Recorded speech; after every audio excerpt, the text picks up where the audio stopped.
Nagtanong po, sino daw po yung pag nagutom pag kumain na ay bloated na at gustong gusto na yung makadighay kasi parang pakiramdam sa chin kasi tigas na tigas, mahangin, tapos na parang ang bigat po.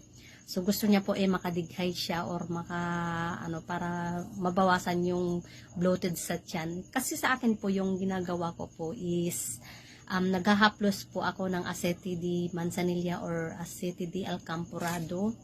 Yan, inahaplos ko po yan sa sikmura ko.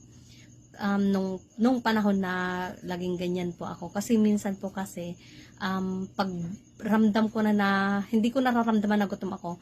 Pero malalaman kong gutom na ako kasi bloated na yung tiyan ko. So, pag kumain ako, tapos after ko kumain, bloated pa rin po siya. Why? Kasi po, ayon sa iba, ayon din sa aking experience, mabilis po tayong kumain.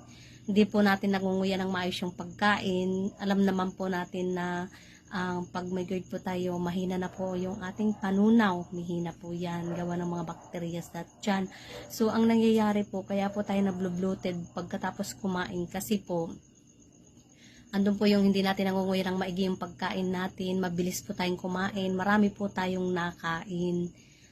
Pag ganun po, dapat po, kunti-kunti lang po yung kinakain. Kahit po, mayat maya, at least, kunti-kunti lang po. Para